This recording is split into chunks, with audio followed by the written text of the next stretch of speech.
Thank you for joining us. The following presentation is from a webinar titled Professional Ethics, an introduction to the revised Code of Professional Conduct, originally produced on October 15th. The presenters are Michael Hoffner and Dan Sturm with McKonly Asbury. Enjoy the presentation and visit us online at www.macpas.com for more information about our future events and upcoming webinars. Thank you, Tyler.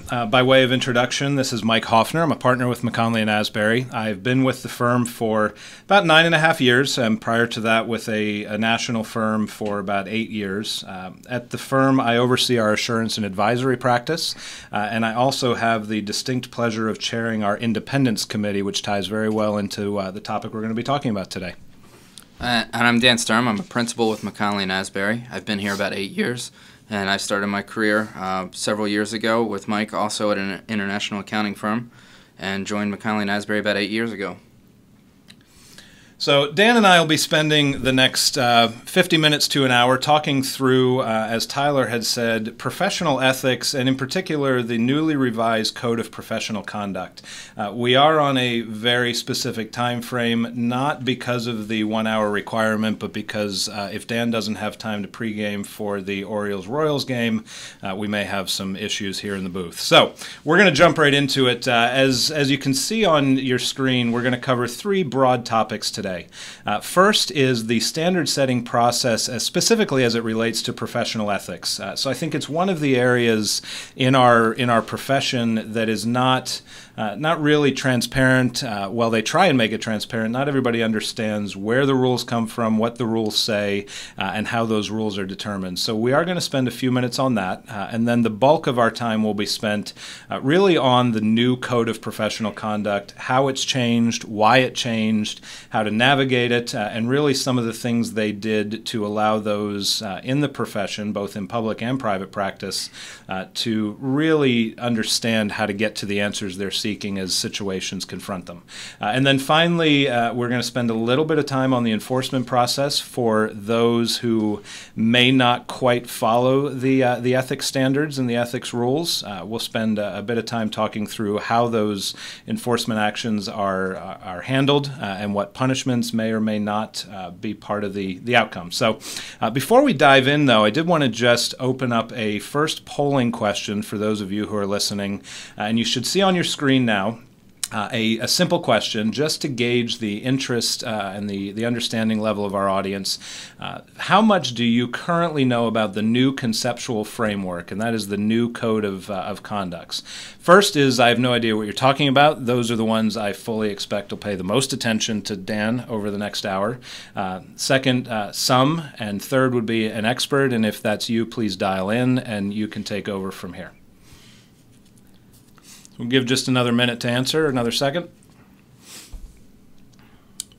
Very good. So what we're seeing is about a third of you on the webinar today have not heard at all about the new Conceptual Framework and the Code of Professional Conduct. About 2/3 of you have some level of familiarity with it, and with that comfort level, you'll hear some of the things that maybe you've heard and read about in professional articles and such. So let's go ahead. That's good to know. We'll move right along and jump into the standard setting process. And just to reiterate, as Tyler had said as he kicked us off today, if you have questions as we're going through, we will open up those questions at the end and go through and answer as many as time permits. You can ask those questions through the chat feature on your webinar browser. So feel free to do that and log those questions for us, and we'll file them away and we will answer what we can.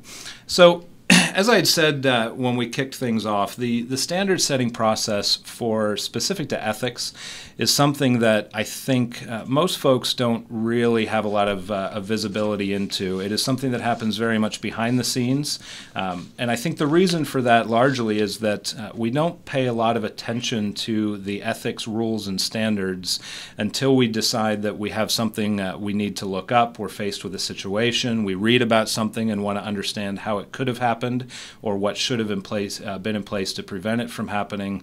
So we don't really pay attention to it. So we'll spend a few minutes opening your eyes a little bit into that process. The the professional ethics standards for the accounting profession are governed by the AICPA's Professional Ethics Executive Committee, which is one of a pretty large number of standing committees, senior committees, that the AICPA has formed. Other ones that you may or may not have heard of, there's the Accounting Standards Executive Committee, an Employee Benefit Audit Quality Center Executive Committee, there's an Information Technology Executive Committee, there's one on women's initiatives, there's one on tax. So there's a whole series of things, broad areas that the AICPA has determined are significant and important and have created committees to oversee. Ethics is simply one of those broad areas that they think is fairly critical, and so have a standing committee. Consists of between 20 and 21 members that are appointed by the AICPA's chair.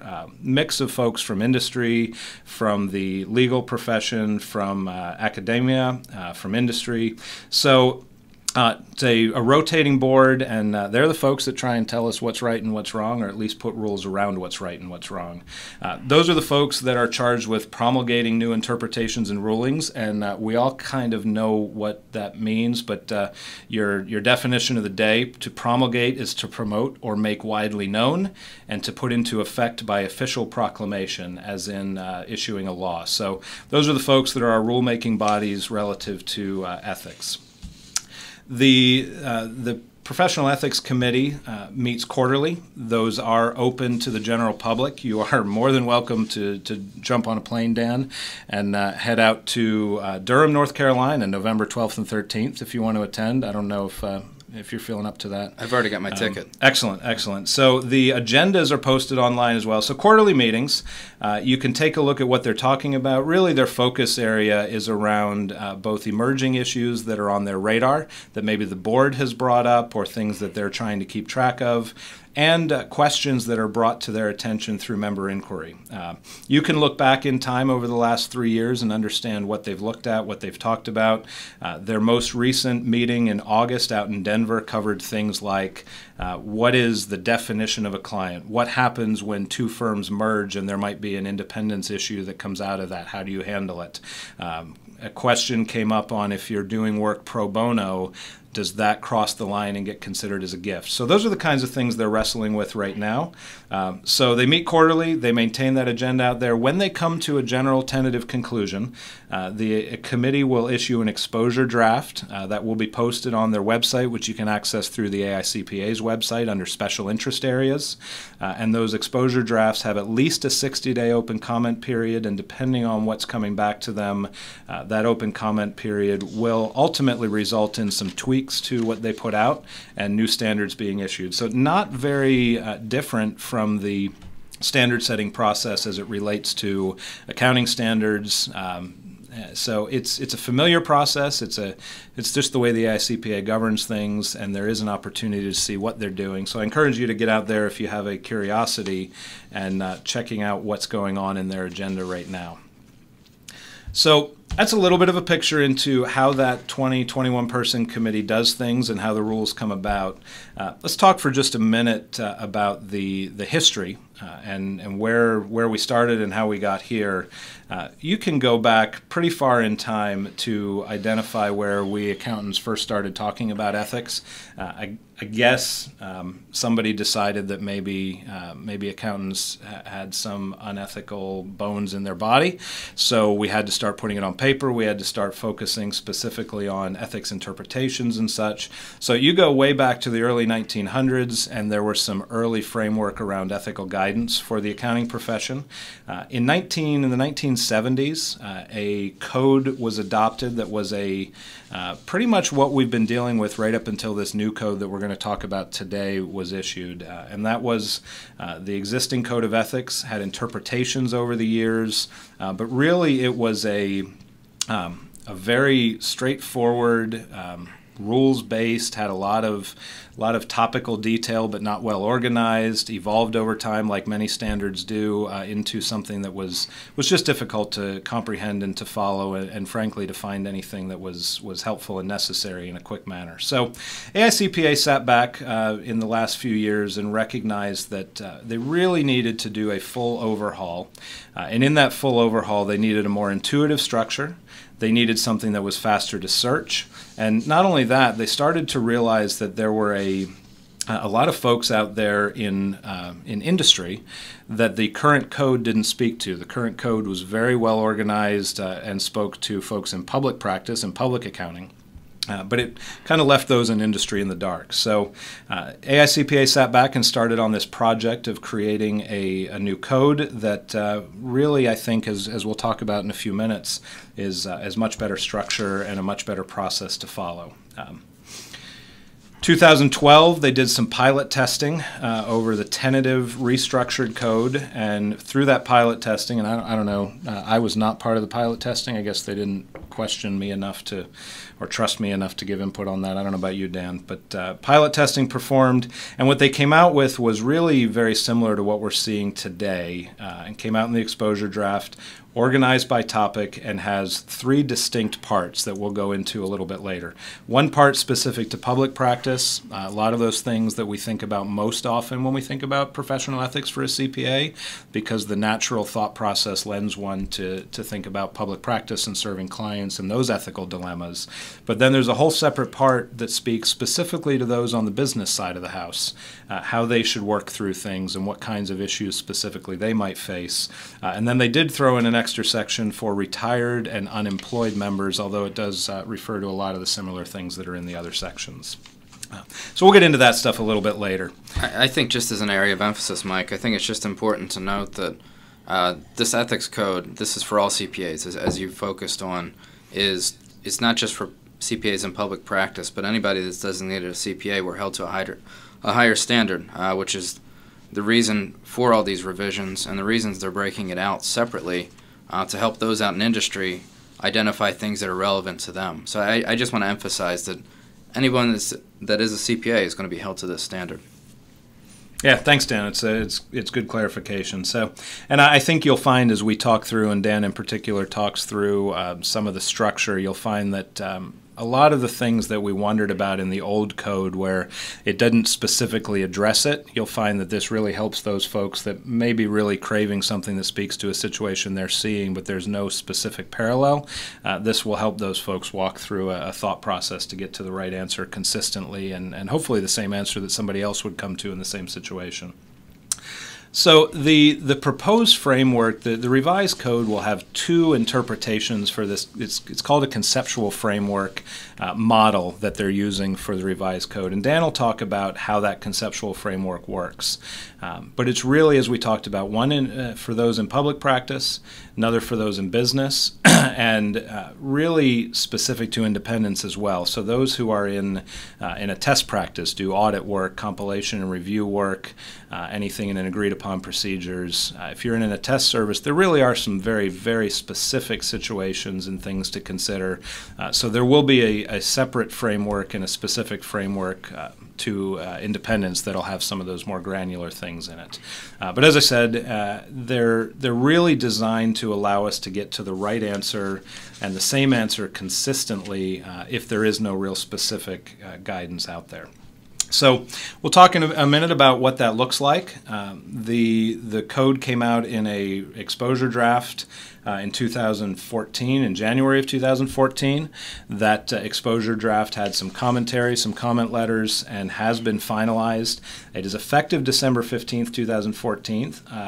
The desire, and it is out there now, the desire for early adoption is out there. I think the AICPA didn't want to force immediate adoption, but it is encouraged. So as you start to read through, and I encourage you to go take a look at the new standard, you will see a lot of good information in there, and there's no reason to wait on that. I do chuckle a little bit that we have a code of ethics that has a effective date, which kind of implies that prior to that effective date, we didn't really have a code of ethics that worked. So the new code really builds on what we had in the past. And I think is going to, you'll find that it will be helpful as you encounter those unique circumstances that maybe we just couldn't get the right answer in the past. So I can do whatever I want for the next couple months. Exactly. Okay. You have till December 15th, and honestly, doesn't surprise me. No, I'm kidding. So I'm going to turn it over to Dan now. Dan's going to spend a little bit of time here really digging into what the new revisions look like and point out some things in the code that really have, I think, improved the process and the structure that was in place. Thanks, Mike. The first thing I just want to highlight is some of the differences between, if you've read the old code and compared it to the new code, some of the differences you can expect to see. And Mike has already highlighted a couple of these, but just to further summarize that, the prior code was organized by role. Typical, what you would have expected to see in the past, how things used to be done. I compare it to when we had all the different FASB and different accounting literature, and then moved to the codification. I compare it to something similar to that. Things were all over the place. When we went to the codification for FASB, it just helped us make more sense of things, help us find things a little bit easier. Similar thing here with the ethics code. So again, it was organized by role. Now it's organized more intuitively. So it separates, the biggest change in my mind is separating it by business type. So again, us as public accountants are going to have things that we're looking for that are completely different than those of us on the call that are in industry. Things that are more important to us versus people in industry. So I think it's important to highlight that, separate those two, and at least provide the guidance, make it a little bit more simpler for you to go find what you're looking for if you run into those cases that Mike talked about. Where necessary, topics are also further broken. Basically, it's broken down into topics, and then where necessary, it's further broken down into subtopics. And I don't know if you have any over here, Mike, but do you have any examples of any topics? The one that comes to mind for me, things like, I know my own research, one of the topics that comes up quite frequently is entertainment. It's often, can a client give tickets? Can you give a client tickets? So things like that pop up. You're able to go into the revised code, find those things a little bit easier now. The revised code also includes a conceptual framework, and the framework gives you guidance on, once you've identified a problem, whatever that problem. Let's go back to the ticket example. So we have a client that wants to give us tickets. Is that okay? Well, under the new framework, there's a process that you must follow, and it's basically called a threats and safeguards approach. Under this approach, the first step, you'd identify the threat. So, does receiving tickets to a sporting event from an audit client, is that a threat to our compliance? Is that a threat to compliance? So as a CPA firm, you'd make that decision. Assuming it is a threat to compliance, you would determine if that's a significant threat. So if it's a significant threat to the firm, you would need to reduce that to an acceptable level of risk, basically.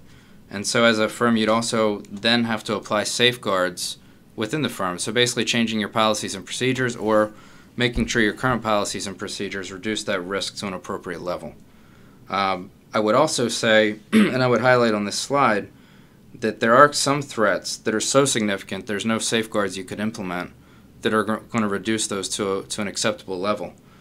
And I know, Mike, you and I talked before the presentation. Is there any examples you can provide with that? Yeah, I think that I think that's a good question and a good comment, that it is possible to minimize a lot of the threats that we're going to see, and most firms and most employers, most businesses have things in place that you can point to that are safeguards, and we'll talk in a lot more detail about those a little bit later.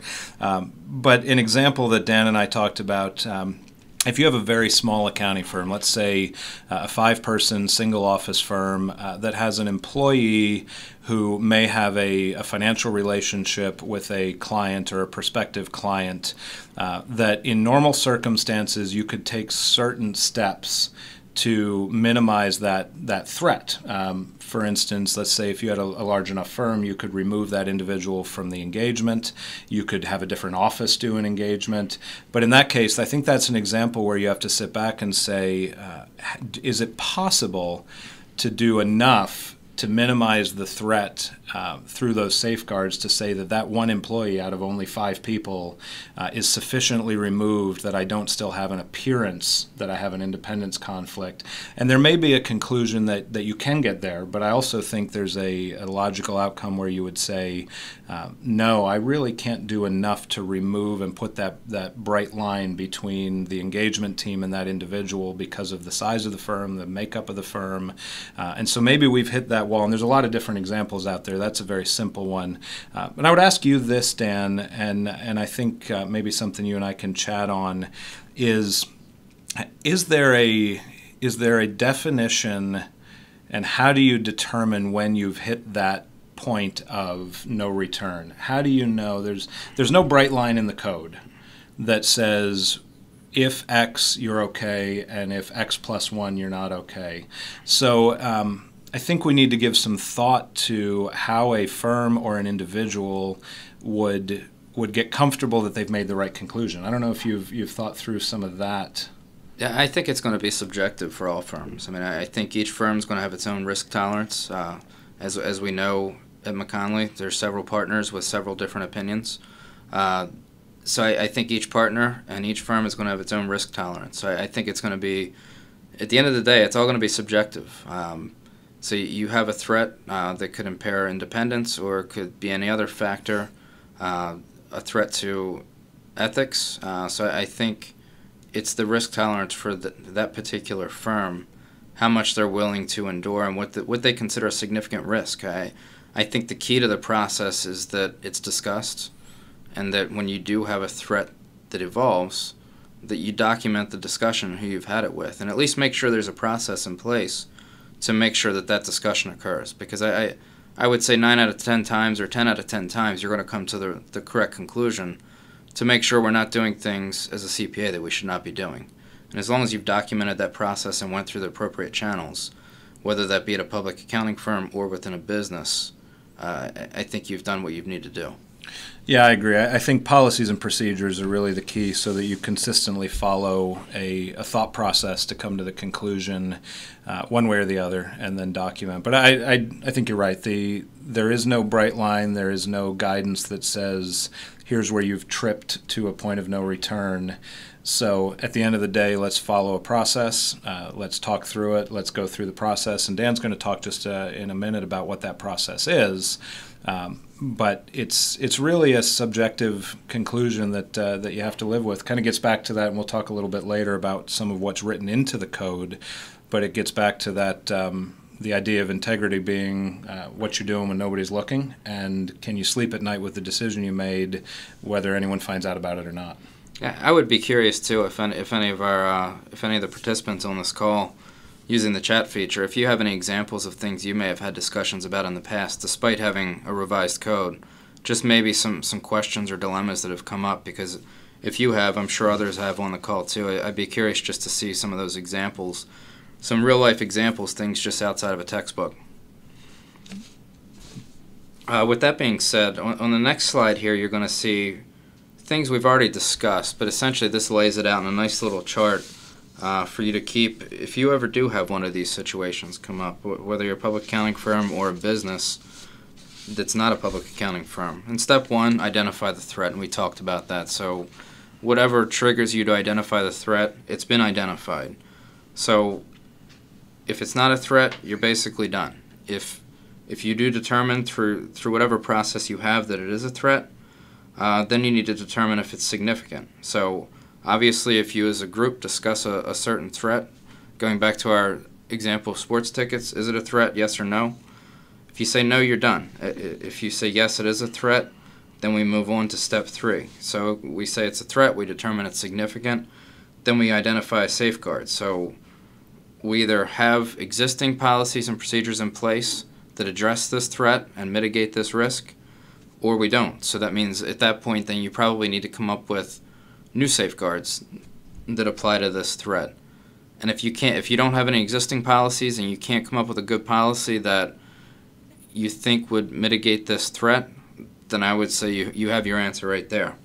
But either way, you come up with you identify your safeguards, whether that's existing or new, you evaluate it, then you determine, have we reduced this threat to an acceptable level, in which case you can continue with the work, or you've not. So basically this just gives you a decision tree to identify the threat and follow that through the process and see if your policies and procedures will address that. With that being said, I would also like to run through a brief case study that I've pulled from the AICPA, just some presentations that they have done, and I think it does a good job, and it actually raised some questions between Mike and I. We had a good discussion about this, but basically the situation that they've laid out is something I think we can all, especially those in public practice, at least relate to, since it is an industry based so heavily on relationships, whether that be from friends or peers, people we've worked with in the past. But with that being said, the example that they provided was you have two brothers. One is a CPA, a partner in a public accounting firm. The other owns a used car dealership. They also have a very close family friend, and I emphasize a very close family friend in that it's not just a friend that they go golfing with, but a friend that their families have spent holidays with, they vacation together, so it's almost like a sibling relationship without that definition that's clearly black and white that the AICPA would lay out that is purely or completely prohibited. So with that friend, basically what happens is circumstances lead to the close personal family friend needs to look for another CPA firm. So he reaches out to his friend that's a partner in a CPA firm, and at first glance you're thinking, okay, I know a lot about independence. It's not an issue. He's not a blood relative. It's not a husband or wife. It's just a friend of the family. No big deal. Well, basically under this revised code, this would trigger step one. This would basically say, okay, you have a threat. You haven't determined whether it's significant or not, but you're saying I have a threat just because of the closeness of this relationship and the partner. Could that cause an ethical dilemma to a review, doing an accounting review on financial statements because of the attestation? And I think in this specific example, we assume that the firm believes that there is a threat.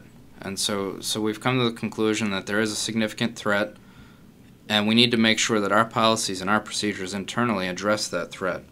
Under the same example, the firm's basic safeguard, and it wasn't a new policy or procedure, but it was an existing one, said, okay, we're going to treat this as if maybe they are a relative or something. So we're not going to let this person have anything, this CPA partner have anything to do with this relationship, with this accounting review services. So in this case, we've determined the threat because of the closeness of the relationship. We believe it's significant. The firm decided that. And third, our safeguard within the firm is not to let this partner work on this review engagement.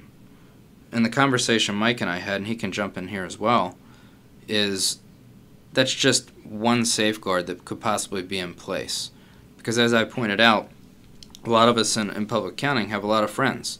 It's very subjective who can decide how close of a friend that is. Is it somebody you vacation with, as we talked about in this example, or is it somebody you just golf with twice a year?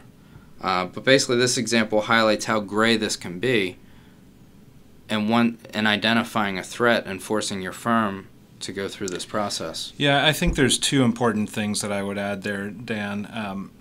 And first is just simply to reiterate, nobody in the code, nobody at the AICPA is saying that we should not do business with those that we are friends with. But the important thing is we have to make sure that those friendships don't impair our objectivity in performing the work that we're supposed to do in an objective nature.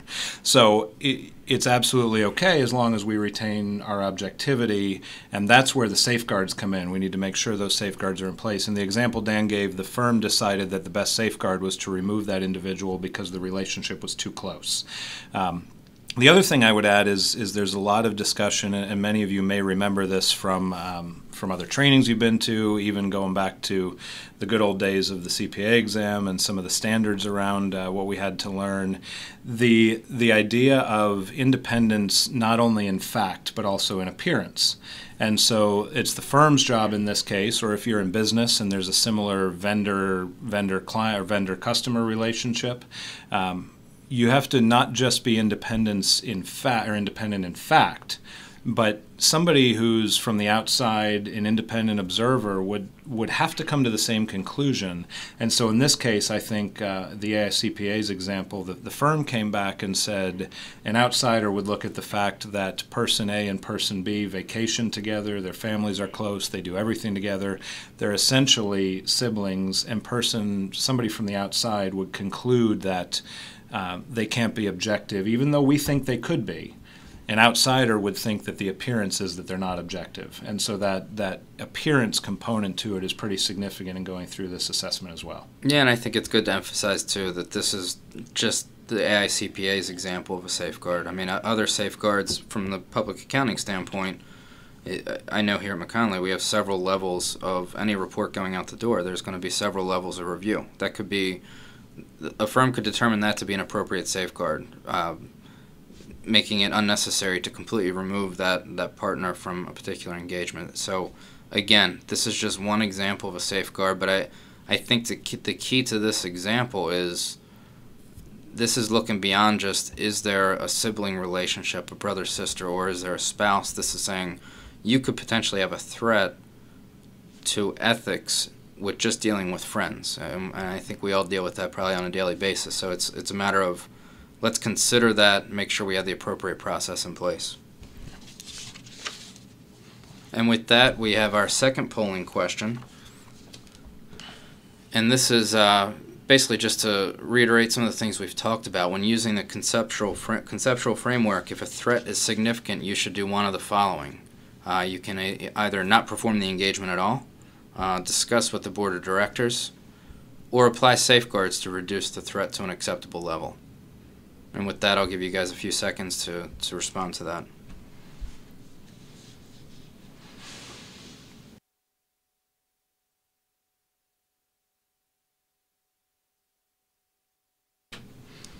Okay, with that, looks like almost everyone is on the same page here, and I would say that answer C was probably the preferred choice, but A is okay but unnecessary, or maybe unnecessary. But it is, if you're doing work, it is optional to say you're just not going to perform the work. But I would say in this specific situation, safeguards would apply. So I think C is the best answer. We have one other polling question based off of that example as well. And that was basically, if the CPA implemented the same safeguards, could he or she perform an annual review for the used car dealership? Now, recall the used car dealership is the brother's business.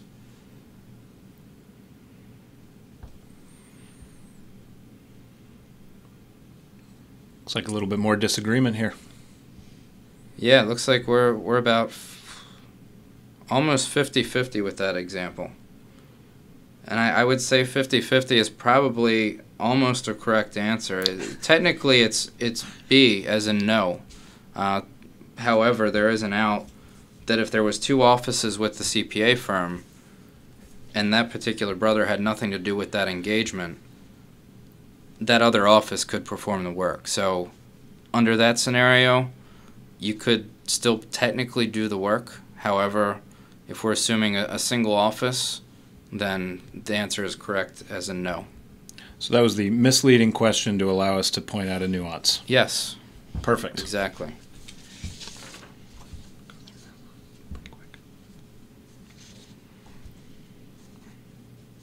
Other significant changes in the revised code is content redrafted using a more consistent style. Again, if anybody's read the previous code, which I'm sure every person on this call has read word for word the existing code, this is more of a consistent style. And again, I go back to, I think most of us have probably read through some part of the codification now for FASB.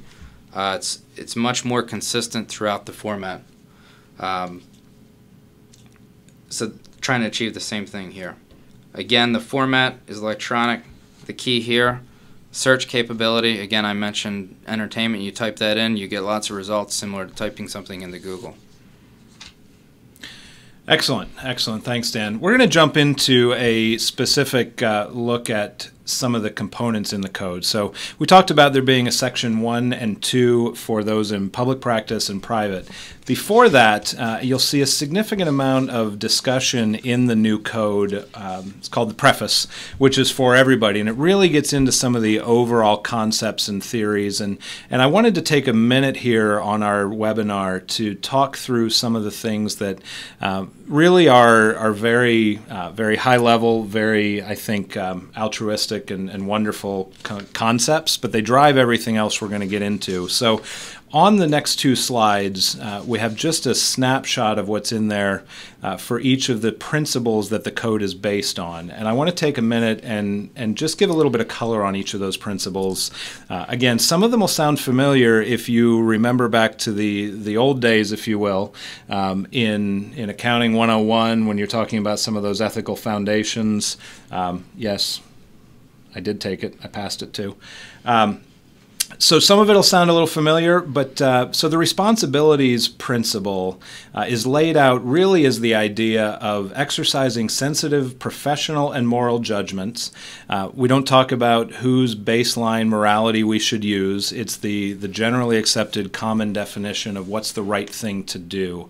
And the code uses this language, which, Dan, I thought you'd appreciate. You may want to write this one down. It's pretty exciting. Members have a continuing responsibility to cooperate with each other to improve the art of accounting and maintain the public's confidence and carry out the profession's special responsibilities for self-governance. I know you're a big fan of the art of accounting, so I wanted to get that one out for you. So really it's an overall, who are we, what's our sense of responsibility and what are we focused on as a profession? The second is the public interest principle, really focused on the fact that the accounting profession's public, this doesn't matter whether you're in public accounting or you're in industry. The public consists of clients, credit grantors, governments, employers, investors, the financial community. Anybody who relies, excuse me, on the work that we're doing is the public. And we need to accept that obligation to act in a way that will serve the public interest and honor the public trust. Integrity, they use the words, and again, I appreciate some of the thought they put into and the words that they've put into the code.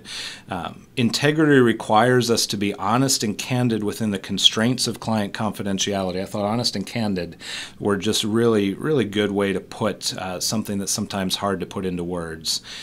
Service and public trust should not be subordinated to personal gain and advantage. I think that's fantastic. Integrity is measured in terms of what is right and it is just. And a member should be able to test their decisions and deeds by asking, am I doing what a person of integrity would do, and if I retained my integrity? So some of the things that they've put into the detail supporting each of these, I think really shows that they gave a lot of thought to how they wanted to convey what is a pretty simple concept on the surface, but needed to have more meat than just that sentence you see on the screen. Objectivity and independence gets at the idea that we talked about just a moment ago on independent in fact and appearance. Objectivity imposes the obligation to be impartial, intellectually honest, and free of conflicts of interest. And some other important things are laid out in there. I won't go through them all just in the interest of time, but there's really some good stuff in that area too that talks about members in public practice versus members in non-public practice or in private practice and what their independence requirements are. The due care principle, very simple sentence. The quest for excellence is the essence of due care. And I'll just leave it at that because, again, I thought with all the paragraphs they've laid out in here, the quest for excellence is the essence of due care. Just really kind of captured in a pretty quick sentence, quick statement.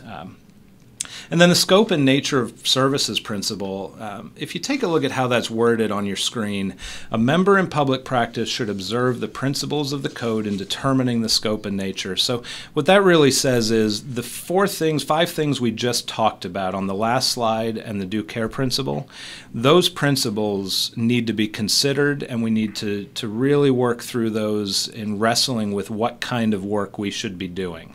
Scope and nature of services, whether it's to an external client or if you're in internal corporate accounting, what kinds of things you should be doing for your shareholders, what kinds of things you should be engaging service providers to do, all really ties back to those principles we just talked about. For a little bit of detail on these items, again, not getting into a ton, but we will talk about each of these areas in a moment. Dan walked through the flow chart for us right before the example, the case study that was given. And when you're in public practice, that's where part one really speaks to you. And the old code, as we talked about, the old code really spoke more generally, didn't get into specifics between public and in business and industry. But if you're in public practice, you're never going to look at part two unless you need to sleep well at night. Just a little bit of curiosity factor, I guess. But you're going to focus on part one. And part one really walks through this conceptual framework that talks about identifying threats, and those are simply the relationships or circumstances we encounter that might threaten our ability to comply with the rules. We have to evaluate the significance, as Dan said. We talked about this. What is the definition of an acceptable level? And there's the definition, but that doesn't tell you exactly where the bright line is. So it's a personal decision or a firm decision or a corporate decision on what that acceptable level might be. And then finally, the identification and application of safeguards. So we'll spend just a minute talking in maybe a little bit of detail on each of these areas. The code goes into, for those in public practice, some pretty specific discussion on threats. The idea of an adverse interest threat is the threat that a member won't act with objectivity because their interests are opposed to the client's interests. So a simple example somewhere you may get into there is a client has threatened to sue you. Are you still going to do what's in the best interest of the client and do the right thing in the public eye if that threat is hanging out there? Let's say you have two clients in the same business. One of them pays you better. The other client, are they going to get your best service? It really is focused on that idea, can I be truly objective, or is there something in my best interest that would cause me not to do what's right for the client? An advocacy threat is really the idea that you might go so far in promoting your client's interests that your independence would be impaired. If you're engaged to do forensic accounting services and are so passionate about getting the right answer and being an advocate for your client so your client wins the process and gets the most money back, are you willing to compromise your ethical framework to do what's best for your client even though it might not be right? Endorsing a client's services and products when maybe you shouldn't be. Familiarity threat is really the idea, and that's the example that Dan had given. The familiarity threat of, I have such a long relationship with you that maybe I become a little too trusting of your work or your word or what you're telling me, or maybe I become too sympathetic to what your goals are that I start to cut corners to help you get there. So it's the idea that I'm just a little bit too familiar. Management participation is simply the threat that I might cross the line and start acting as management. Self-interest threat is the idea that a CPA could benefit financially or in other ways from an interest in a client. So the obvious is a financial interest. Should I own shares in a client? Absolutely not. Another might be a contingent fee arrangement where I'm financially remunerated based on the results of the service, whether it's right or wrong. I may be a little bit focused on that. Self-review threat is simply the idea that I'm going to rely on the work I did and not be critical of what I did, even though it might prove in hindsight that I was wrong. I don't want to go about that. And then finally, undue influence that's really the threat that you will subordinate your judgment because of something else. And the idea maybe the individual, the client has such a high reputation in the industry or an aggressive personality or a threatening personality, they threaten to fire the firm. That's really what that one's getting at. So it really, the code lays out a lot more detail on those, but those are the threats, the 7 broad categories of threats to identify. The safeguards are also laid out in pretty good detail in the code, and those safeguards fall into a couple of different categories. One is those created by the profession. Second would be those imposed or implemented by your client, and the third finally is the firm, which of course is the longest list of those. So we don't need to take a lot of time to look at those, but that first category, those created by the profession, might be your CPE requirements, your ethics requirements for a couple hours of training a year on that, an external review of, so a peer review of your system of quality control. Those are some of the profession's created safeguards. Those implemented by a client, maybe they just have the right people. Maybe it's their tone at the top. Maybe they have great policies and procedures. Maybe they have a good audit committee, and maybe that's a safeguard that will really help with the services that the firm will perform. And then those implemented by the firm. That list, quite honestly, is about 3 pages long in the code, and it's pretty small print. So Dan doesn't want me to go into that today, so I will not. But I encourage you to give it a read. Page 29, 30, 31 in the code is where we get into those safeguards that are worth taking a look at as you're going through this journey of determining whether you can reduce the risk to a sufficient level. Part 2 of the code is focused on members in business and is incredibly similar to Part 1, tailored more towards individuals in business, of course, and so the threats aren't identical. They're in generally the same broad categories, but there are some differences. The safeguards are obviously different because we're not dealing with an accounting firm now, we're dealing with a corporate environment. So the structure is similar, but you will see as you look at that the actual implementation process is a little bit different. So. Again, the intent today was not to do a deep dive into each of those ethics requirements, but just to give you the general overview. So I do want to give Dan a few minutes here as we wind down our webinar to talk about the ethics enforcement process, just so that you have some visibility into how that process goes should you find that you ever, heaven forbid, run afoul of the new code, because I'm sure you'll all read it shortly after we're done here. So Dan, I'm going to turn it over to you now. Yeah, with the enforcement process, I'd just like to define it. Basically, enforcement comes through the Joint Ethics Enforcement Program, as you see here with the acronym JEEP. And basically, the purpose of JEEP is there's an arrangement between AICPA and the state society, so there's joint enforcement activities. So it's not separate enforcement from AICPA versus a state society. So that's that. As far as the enforcement process itself, the first step in the enforcement process is there's a complaint filed. And what I'd like to highlight with the complaint, it can come from an individual. So it can come from, say there's a client that has an issue. It could come from a stakeholder. So it could be maybe someone, a user, one of your financial statements that you may have audited or reviewed. But it could also be just thrown up through a red flag through a news article. So there could be something published in a local newspaper that trips the attention of someone that wants to file a complaint. So the complaint can come from anywhere. So I highlight the news article in that example. Once that complaint is filed, there's preliminary inquiry and analysis that's performed by the committee. Once that preliminary inquiry and analysis is performed, respondents are identified, so basically the people involved in the process. Then a case investigator is assigned. And basically that case investigator, all correspondence through all the parties goes through this investigator. That person basically pulls all the facts and information together for the case, basically to determine if there's a case, what facts support the case. Opening letters are sent to the respondents, so basically the people involved in the case, maybe requesting information, to give those respondents basically some guidance on where the process is going to go from there. Evidence and interviews are collected, so once the opening letters are sent, things are collected.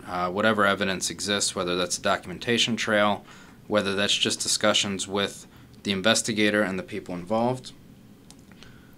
That investigator then will then summarize everything, basically put it in a nice little package. Then it is presented to the committee. All the facts, all the interviews, all the documents, anything supporting the case, it goes to the committee. The committee then votes on the outcome of the case. Basically, there's a few different outcomes that can come from the case, and that's what I'll highlight on the next slide. So basically, once the committee has all the facts from the investigator, there's either, basically the committee can say, okay, there's no violation. Based on everything that's been presented, regardless of the complaint, there's no violation in our opinion that has occurred. The next could be just required corrective action, which is the next step above just a no violation. These typically involve some kind of CPE or additional reviews of particular engagements, whether that be an audit or review. The next level is a settlement agreement, and that's where the committee basically offers a settlement that the people in the case can accept, and they can also decline to accept the settlement, obviously. Once the settlement has been declined or it's already been taken to this level, it would go to the joint trial board.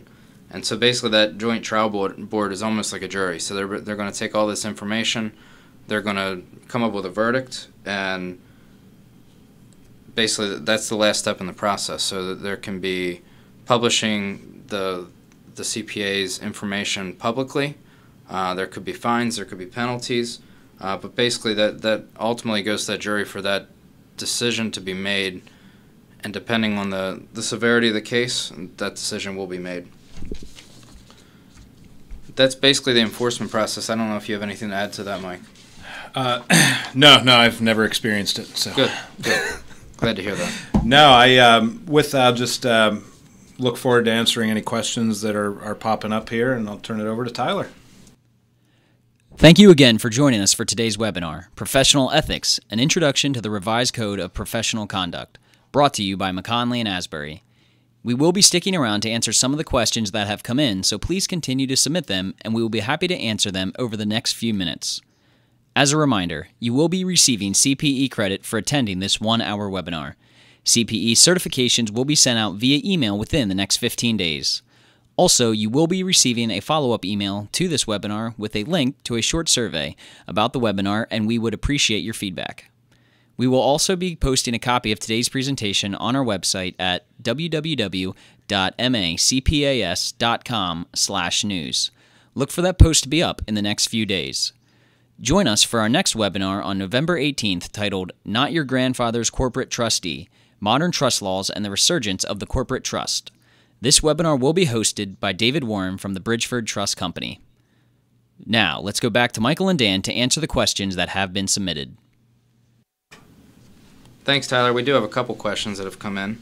The first is, as a CPA not working at a public firm, what should my next steps be? So basically, now that I've heard your presentation, where should I go with it? What should I do next? Yeah, it's a good question. I think the first thing to do is to take a look at that part 2 of the code and just familiarize yourself with the framework that's in there.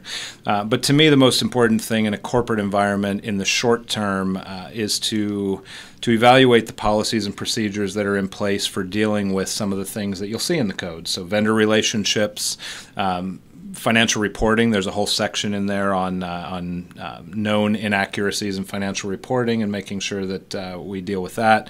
And then once you know the policies and procedures in the corporate environment are proper, then I think training is the next step. And whether that's training you do internally or seek an external provider like Dan Sturm, I think that's up to you ultimately, but really to me it's having the safeguards in place, starting with training and policies and procedures.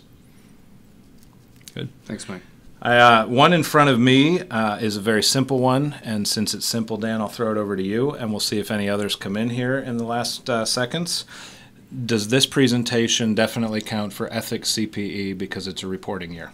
There is no CPE for this session.